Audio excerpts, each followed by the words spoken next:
Baiklah, marilah kita mulai. Apa-apa saja sih sifat-sifat grup siklik itu? Nah, yang pertama kita bisa perhatikan teorema 2.3.6 di mana setiap grup siklik adalah grup abelian.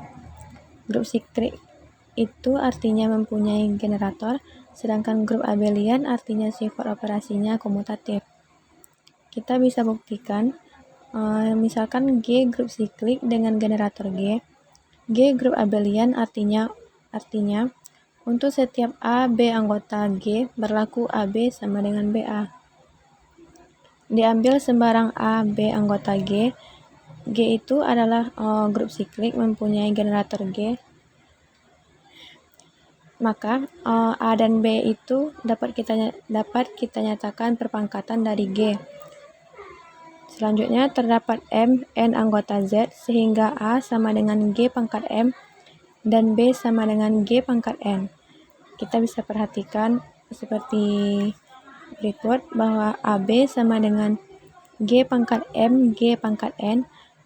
Itu G pangkat M dan G pangkat N tersebut bisa kita sederhanakan menjadi G pangkat M plus N.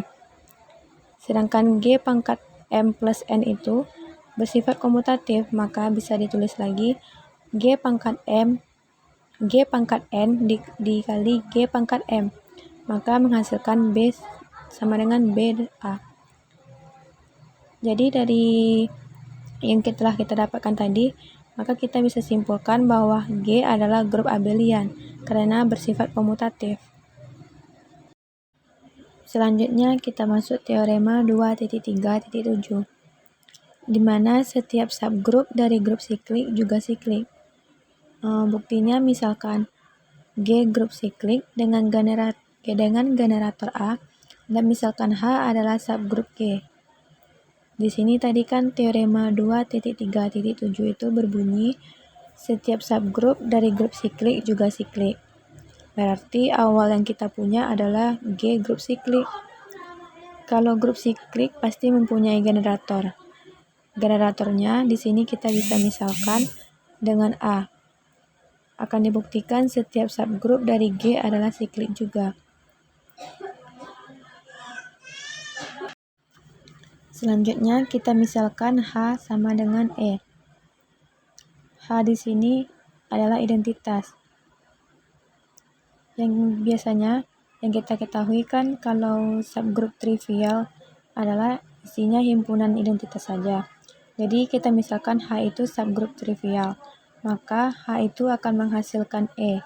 Karena E pangkat berapapun hasilnya akan tetap E. Berarti E itu membangun dari H itu sendiri sehingga H itu siklik.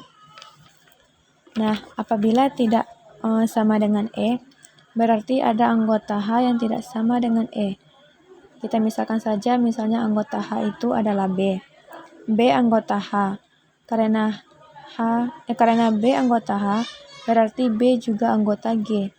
Karena H ini juga anggota dari G, maka dapat dinyatakan A pangkat. Di sini H tidak sama dengan E, artinya A pangkat N di H untuk semua N di Z atau bilangan bulat. Selanjutnya kita misalkan M bilangan bulat di Z terkecil sehingga A pangkat M di H. Misalkan A membangun H, bisa kita tulis H sama dengan A pangkat M dipangkatkan. Maka akan ditunjukkan untuk setiap B di H dapat dinyatakan sebagai bentuk perpangkatan dari A pangkat M. Pertama, ambil sembarang B di H. Karena H subgrup G, maka B sama dengan A pangkat N untuk suatu N bilangan bulat. Tadi kan kita punya jika B itu anggota H, maka dia anggota B juga. Berarti B dapat dinyatakan B pangkat sesuatu. Menurut algoritma pembagian, terdapat Q dan R, sehingga N sama dengan M dikali Q ditambah R, dengan R kecil dari 0 dan besar dari M.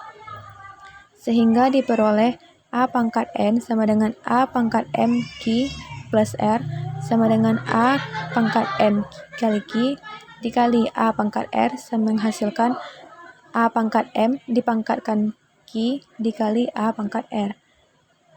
Maka A pangkat R itu dapat dinyatakan A pangkat M dipangkatkan negatif Q dikali A dipangkatkan N. Karena A pangkat N itu di H, dan kita klaim tadi bahwa perpangkatan dari A pangkat M itu anggota H, berarti A pangkat M dipangkatkan negatif Q masih di H juga, dan A pangkat N sendiri juga di H. Sedangkan H merupakan grup, maka A pangkat M dipangkatkan min Q di H dan A pangkat N juga di H.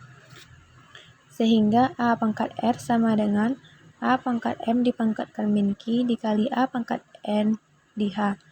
Karena M adalah bilangan bulat terkecil, sehingga A pangkat M di H dan R kecil dari 0 besar dari M, maka haruslah R sama dengan 0, sehingga N sama dengan QM. B sama dengan A pangkat N sama dengan A pangkat QM sama dengan A pangkat M dipangkatkan Q.